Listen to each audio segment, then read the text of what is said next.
For the longest time, yeah, when I was younger, I used to wonder, like, why are there so many more good looking women than there are men? Like, this was a genuine thought that went through my head when I was younger. Like, I'd be out and about on the bus, whatever, looking around thinking, buff girl, buff girl, buff girl, buff girl.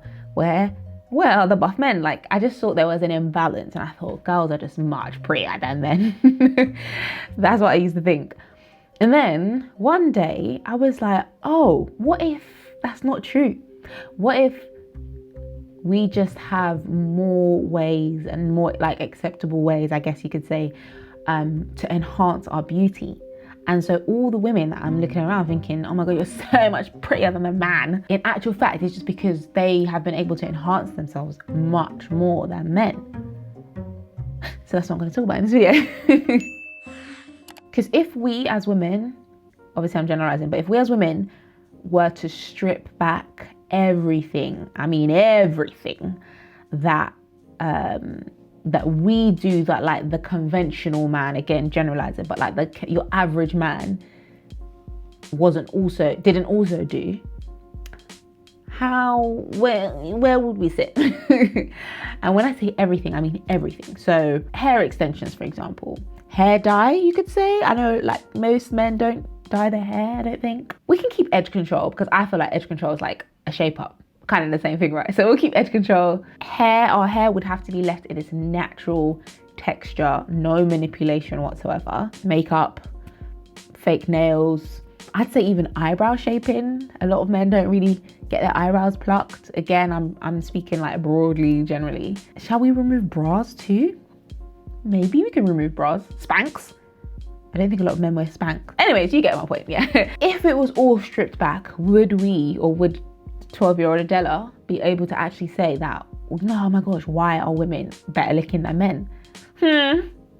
Food for thought, I think. And this is not in any way to like pick on women or pull anything apart from women. Like, that's not the point of this video. It's a bit of a wider analysis, which I'm going to get into in this video. But yeah, that was just a wild observation from me, an overthinker. And ultimately, like, the question of who's better looking, men or women, is dumb. Like, I don't actually want you to answer that question.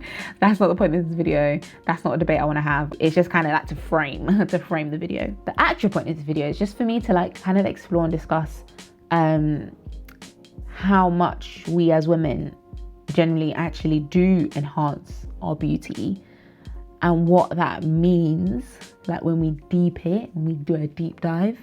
Because yeah, it's for fun, yeah, it's expressive, yeah, it's art, and it's fun, we love it. But also, it's low-key necessary. Like, not necessary, like food is necessary, but like, societally speaking, like, it's kind of become necessary for women to enhance their beauty. Like, imagine me rocking up to my wedding with no makeup. That would confuse a lot of people, right? Or they think it's some sort of statement or movement. But Keith did it, and Keith looked beautiful on our wedding day. But for me, it wasn't even do you know what I mean? It wasn't even a question of like, of course I'm gonna do my hair, I'm gonna do my makeup, I'm gonna pluck my eyebrows till kingdom come. Do you know what I mean? Question for my natural hair girls: when was the last time you rocked a wash and go? And by wash and go, I mean wash and go. No 10-step curl defining product method, stretch manipulation of the curls. Like, I'm talking shrinkage and vibes. When was the last time we did a wash and go? When you got 4C hair, like me. Like, I've even heard of professions where makeup is part of the uniform. The uniform. Like, why are we not questioning these things? Oh, you want to question it now? You've come to the right place. Reason number 1, I believe, is desirability. We know what desirability is. It is to be desired, like level of how much you're desired. Social desirability just puts that in the context of society. So like the tendency for people to present themselves in a way that is more socially favorable. And I don't have to bring in facts, not facts. I don't have to bring in like research and quote stuff for you to agree with me that what's socially desirable for men and women is very different in many areas. We know that for women, physical attractiveness, and specifically physical attractiveness is like fits this sort of current standard of beauty or whatever. We know that for women, that is currency. And so we know that women have been socialized to obsess over their looks way more than men. Same way men have been socialized to obsess over money, because that is like a big factor of what makes them desirable for the most part, right? So we know that these things exist. That could even be a small part. There's many other reasons, but there could be a small part why men tend to be richer than women. I mean, we know that there's a lot of other reasons why, but I'm saying like their obsession over money is socialized into them, right? So there's that. And even if you're not like consciously thinking of other people or men or whoever when you're like putting on your lashes or you're slicking your edges, chances are we are subconsciously like thinking of other people. Because I've said it before, I'll say it again, we're human. We want to be desired. We want to be loved. We want to be accepted. It's just part of being a human. So I think subconsciously, this whole playing into like desirability and or socially desirable is just like, it's just normal. We do it. We all do it. And please, I don't want to hear comments about, but men don't even like this. Because I'm not saying that women do everything physically for men. Desirability doesn't just end at like attracting the person that you're attracted to. Like we peacock in general. Yeah, we peacock for each other. We peacock for what we think we like. We peacock in general. So it's not just about like attracting a man per se. Desirability means being desirable, full stop, in a society's lens. You get what I mean? And yeah, that's it. I said number one, desirability, like they had a list. I did plan to have a list, but actually I think it all falls under desirability. Like there's obviously so many other factors that play into how we got here, but I think desirability encompasses it all. Our motivations anyway. We know that industries play into it and they profit from this like need for women, this desire for women to be seen as attractive or to be beautiful. And then to continue generating profit, they have to make sure that there's always demand. How do you create demand for products or services that are promised to make you more beautiful? You breed insecurities. Very simple, like sinister but simple. So what do we do? So what do we do? Theoretically speaking, it is definitely possible to like shift this unbalanced requirement that is on women, right, to be beautiful. It's definitely possible in theory, but in reality what it requires is quite hard. It requires like a lot of martyrs, basically, not to sound dramatic, but if you want it to go away, it does need dismantling. So practically that looks like a whole bunch of women stripping back on the like beauty enhancers, and then a whole bunch of women more and then more and then more, until the general benchmark of what's like the general standard of beauty drops essentially, because right now I think we'd all agree that the standard of beauty is just like getting higher and higher and higher and less attainable. So it would literally take it. One of the ways that this could be dismantled in theory is like lots and lots of women saying, nah, I'm not adhering to this anymore, until eventually the standard drops. That makes sense? But then there's also the chicken and the egg debate of like, well, which should it be? Should it be the women driving this change, or should it actually be the companies and the industries who are the ones essentially creating the demand? Should they be the ones to dismantle this sort of thing, rather than putting the onus, I guess, on women who are kind of the victims in this situation? But then what would their motivation be? Can we actually really smartly expect profit-seeking companies to take action on things that will potentially reduce their profit? Like why would they do that?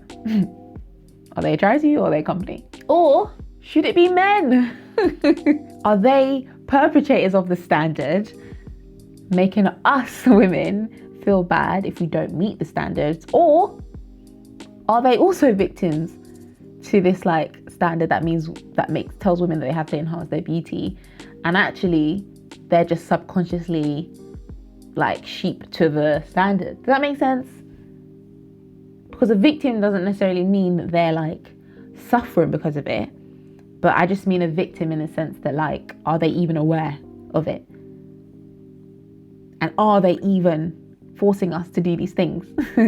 Or are we doing it to ourselves? Do you know what I mean? There's so many ways that we can look at this. There's endless debates about this.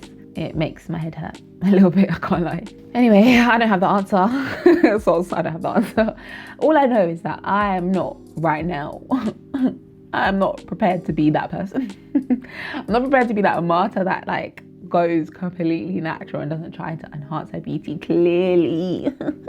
She says we're wearing a wig. Like, I do what I feel comfortable doing. For example, like I refuse to use filters on Instagram, or I refuse to like manipulate my body on apps like Facetune and stuff. But I also know that there are other women out there who do way more. Like, there are women who refuse to hide parts of, or they actively show parts of their body that society deems as unattractive, like their belly rolls or saggy boobs or cellulite or whatever it might be. I know that like you probably know that this Instagram page is dedicated to that sort of body positivity, I guess you could say. And then there's a new term that one of my followers on Instagram told me about, which is body neutrality. Is that how you say it? Body neutrality. That sounds wrong. Neutral, innit? Body neutrality. She made me aware of it. Maybe I'll do another video on it, but it's basically like, it's not body positivity, it's just body neutrality, where you're basically saying, actually, I don't care. I don't feel the need to love my body. It is what it is. And it kind of frees you. Listen, I've only read one Instagram post, so let me not pretend to know exactly what it is. But let me know if you want me to do a video on that. So there's just so many people doing their part, which is great, I guess. Yeah, it's really good. Oh yeah. And then also, I forgot, they're the ones that I personally really love. And those are the ones who are just like really naturally themselves, but they don't like make a song and dance or hoo-ha about it. Because I think that I like it, because it's like, yeah, it's not a political statement that I'm not wearing makeup. Do you know what I mean? I just don't wear makeup. Or me being myself, me being natural, me like, I don't know, wearing a dress and my fupa's hanging out. It's just, it is what it is. I don't have to say, my caption doesn't have to be pointing out the fact that I've not edited this photo. I'm just me and I like it. A person that actually always comes to mind when I think about this is Julie Adenuga. I follow her on Instagram, and it seems like, from what I can see, that she just goes out sometimes with like out dressed up and stuff with no makeup, or maybe she's wearing makeup. It doesn't look like she is anyway. She doesn't say anything about it. I personally haven't heard her address it. Not that she needs to. And I just like that, because it's just like, it's not a big deal. It is what it is. And now it's like, it is normal for me to see her like that. And she looks buff. So like, what's there to discuss? I often think like the most impactful change sometimes comes from us just being that thing that we want to see, and not doing a think piece and not doing an explanation, and people kind of just have to get on board and get used to it.